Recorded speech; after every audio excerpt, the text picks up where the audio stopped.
तस्करों को गुजरात के पोर्ट्स, जो कि निजी पोर्ट्स हैं, अडानी समूह के पोर्ट्स हैं, वहीं उनको क्यों लगता है कि आसानी से निकाल लेंगे? यह सवाल बहुत गंभीर सवाल है। आखिर क्या कारण है कि 2 ग्राम ड्रग्स अगर आपको बंबई की फिल्म इंडस्ट्री में प्राप्त हो जाते हैं, तो हमारे मित्र मीडिया कर्मी यहां बैठे हैं, तमाम मुद्दे देश के दरकिनार कर दिए जाते हो, कोविड हो, बेरोजगारी हो, किसान हो, और पूरी फिल्म इंडस्ट्री को कटघरे में खड़ा कर दिया जाता है। लेकिन 3000 किलो उस राज्य में बरामद होना, जिस राज्य से प्रधानमंत्री आते हैं, जिस राज्य से गृह मंत्री आते हैं, और वो एक निजी पोर्ट पर बरामद होना, मैंने तो अभी तक कोई डिबेट नहीं सुनी। आप में से किसी ने सुनी हो तो मुझे बताइएगा। विनीत भाई आपने सुनी हो, प्रणव जी आपने सुनी हो, बताइए किसी ने सुनी हो तो। कोई चर्चा नहीं, चुप। आप अखबारें छान लीजिए, तो बहुत कम अखबारों ने हिम्मत जुटाई इस पर कुछ लिखने की। ये वही मीडिया, ये वही एजेंसीज, ये वही सरकार 2 ग्राम पे पूरी फिल्म इंडस्ट्री को कटघरे में खड़ा कर देती है, जैसे कि पूरी फिल्म इंडस्ट्री ड्रग एडिक्ट हो गई। यहां चुप्पी क्यों? आखिर क्या कारण है कि यहां सब चुप हैं? पूरी पीढ़ी बर्बाद होने की कगार पर, उसके खिलाफ साजिश रची जा रही है, और हम और आप चुप बैठे तो ये पाप की बहुत बड़ी भागीदारी हम पर भी आएगी।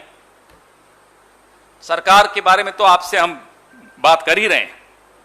आखिर कारण क्या है कि ये जो बरामदगी हुई है, ये DRI, directorate of revenue intelligence की एक रूटीन जांच में बरामद हुई। कोई सुनियोजित तमाम एजेंसीज ने मिलकर कोई बरामदगी की हो, पूरे ड्रग सिंडिकेट का भंडाफोड़ किया हो, ऐसा नहीं हुआ।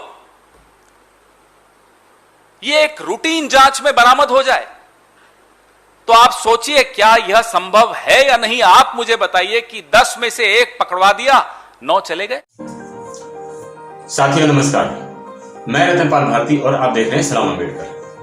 साथियों, कांग्रेस प्रवक्ता को आपने अभी इस वीडियो में सुना। इसमें वो कह रहे थे कि सिर्फ 3000 किलो ड्रग्स की बात नहीं है, इससे पहले ना जाने कितना ड्रग्स इस देश में सप्लाई किया गया। आपने इस वीडियो में शायद ध्यान नहीं दिया, लेकिन हम आपको बताते हैं कि उनके द्वारा कही गई ये बात सच है, और इसके साथ साथ हम ये भी कहते हैं कि ये ड्रग्स सिर्फ 3000 किलो ड्रग्स नहीं थी, बल्कि इससे कहीं ज्यादा घालमेल इस देश के अंदर पहले भी हुआ है। ये थोड़ी ड्रग्स पकड़ी गई है, लेकिन इससे कई गुना ज्यादा इस देश में पहले भी सप्लाई होती रही है, और ये खबर छपी है नया इंडिया समाचार पत्र के अंदर। आइए अब हम आपको इस खबर के बारे में विस्तार से बताते हैं। नया इंडिया समाचार पत्र के अंदर हरिशंकर व्यास लिखते हैं, गुजरात के मुंद्रा पोर्ट पर 3 टन हेरोइन पकड़े जाने के बाद डीआरआई की टीम ने देश के कई हिस्सों में छापेमारी की। डीआरआई की टीम ने गुजरात के अहमदाबाद, गांधीधाम और मांडवी में छापेमारी की। उसके बाद दिल्ली और चेन्नई में भी छापे मारे गए। लेकिन क्या किसी को पता लगा कि इन छापों में क्या मिला? क्या पता चला? किसकी गिरफ्तारी हुई? क्या जून में आई 25 टन हेरोइन? ये बात ध्यान रखना कि 25 टन हेरोइन जो जून में आई थी का कोई सुराग मिला? इन सवालों का जवाब किसी को नहीं पता। लेकिन अगर घटनाक्रम पर नजर डालें तो कई चीजें अपने आप स्पष्ट हो जाएंगी। मुंद्रा पोर्ट पर 3 टन हेरोइन पकड़ने वाली टीम के हवाले से खबर आई है कि जून में 25 टन हेरोइन उतरी थी, और यह संयोग है कि उसके अगले ही महीने 10 जुलाई को राष्ट्रीय राजधानी क्षेत्र दिल्ली में स्पेशल टीम ने 350 किलो हेरोइन जब्त की थी, जिसकी कीमत 2500 करोड़ लगाई गई थी। यह दिल्ली में जब्त की गई हेरोइन की सबसे बड़ी खेप थी। पुलिस का कहना है कि नशीले पदार्थों की यह खेप समुद्र के रास्ते मुंबई पहुंची थी और वहां से इसे दिल्ली लाया गया था, और इसके बाद इसे मध्य प्रदेश की शिवपुरी ले जाया जाना था, जहां इसे फाइन बनाने की फैक्ट्री लगी हुई है।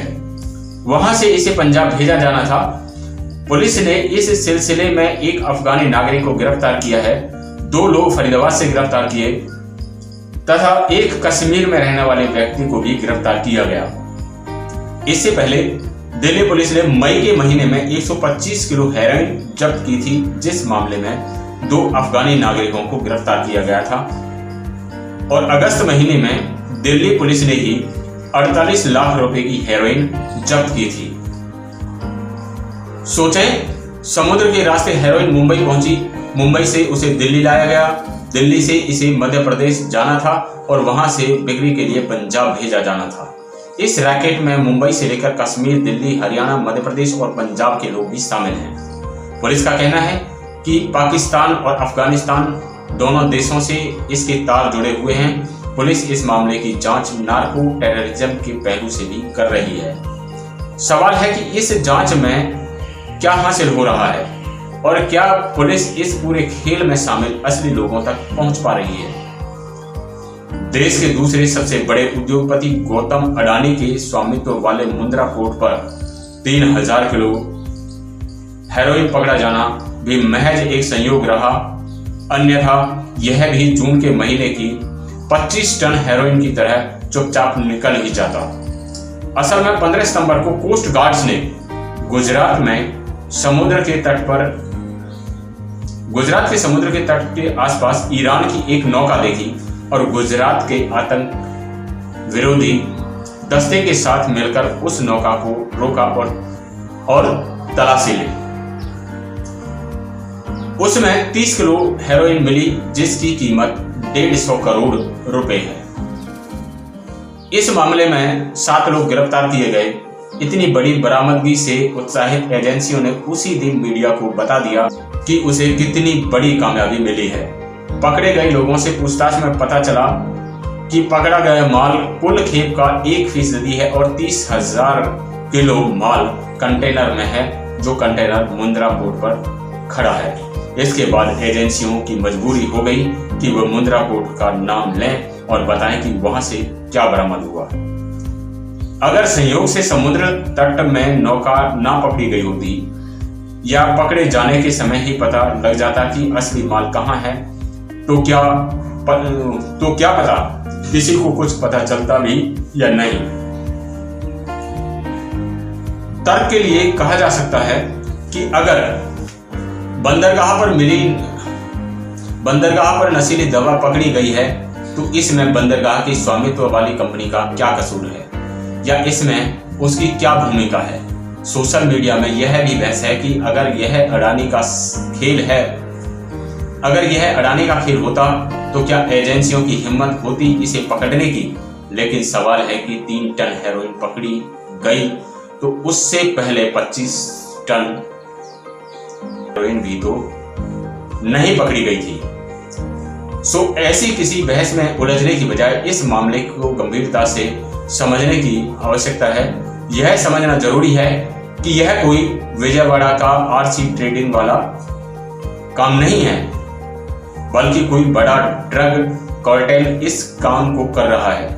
इसकी सच्चाई सामने आना इसलिए जरूरी है क्योंकि एक तो यह युवाओं को बर्बाद करके देश को खोखला कर रहा है और दूसरे लाखों करोड़ रुपए के इस कारोबार के फलने फूलने से देश की राजनीतिक और आर्थिक सिस्टम पर इसका असर जरूर पड़ेगा। तो अब समझते हैं इस खेल को। मुंद्रा पोर्ट पर जब यह कंटेनर में 30,000 किलो ड्रग्स पकड़ी गई, उससे पहले कोस्ट गार्ड्स ने गुजरात की ड्रग निरोधी टीम के साथ मिलकर एक नौका को पकड़ा जिसमें 30 किलो हेरोइन बरामद की गई और उससे 7 आदमियों को उसमें गिरफ्तार किया गया। जब उनसे पता किया गया या पूछताछ की गई गहनता से, तो उन्होंने इस बात को उगला कि ये तो सिर्फ 1% है और 3000 किलो ड्रग्स जो है वो कंटेनर में रखी हुई है मुंद्रा पोर्ट के अंदर। अगर ये सुरक्षा एजेंसियां इस खबर को लीक करके मीडिया को नहीं देती तो ये खेल पूरी तरह से उजागर शायद नहीं हो पाता। यहां पर इस खबर के अंदर जो 30 किलो ड्रग्स पकड़ी गई थी उसकी खबर, उसकी कीमत यहाँ 150 करोड़ रुपए बताई गई है। अगर 30 किलो ड्रग्स की कीमत 150 करोड़ है तो 3000 किलो ड्रग्स की कीमत कितनी होगी? अब आप इसका 100 गुने लगा लीजिए। तो इसका मतलब जो ड्रग्स पकड़ी गई वो ना तो 9000 करोड़ की है, ना 21000 करोड़ की है, ना 25000 करोड़ की है, बल्कि इसकी कीमत 15000 करोड़ बैठती है। अब सीधा सीधा इस खबर को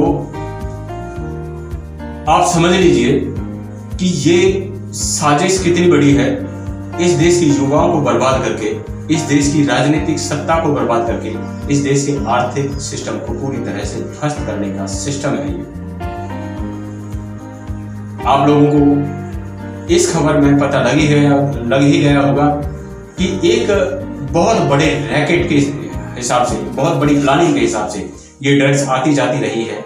और ये पहला मौका नहीं है कि जब कोई इतनी बड़ी खेप आई हो।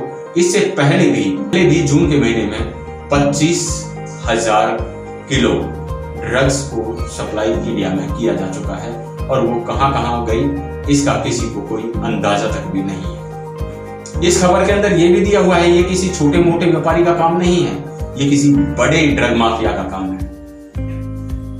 और इतनी बड़ी हैसियत शायद उन लोगों की ही हो सकती है जो सत्ता में अपना रसूख रखते हो या सत्ता जिनके कहने पर अपने फैसले लेती हो। अब सोचने वाली बात यह है कि क्या ये देश उस गुलामी की तरफ बढ़ रहा है जहां सामंतवादी लोग अपने पैसे के दम पर इस देश को बर्बाद करने पर तुले हुए हैं और मूक दर्शक बनकर इस देश की सरकार ये सारा तमाशा देख रही है और इसके खिलाफ अपने मुंह से एक शब्द भी नहीं उगल पा रही है। तो हमारी अब की वीडियो में इतना ही। अगली वीडियो में आपसे फिर से मुलाकात होगी, लेकिन आपसे गुजारिश है कि यदि आप इस चैनल पर नए हैं तो आप इस चैनल को सब्सक्राइब करके वीडियो को लाइक और शेयर जरूर करें ताकि इस पूरे देश में यह खबर हर आदमी तक पहुंच सके। नमस्कार।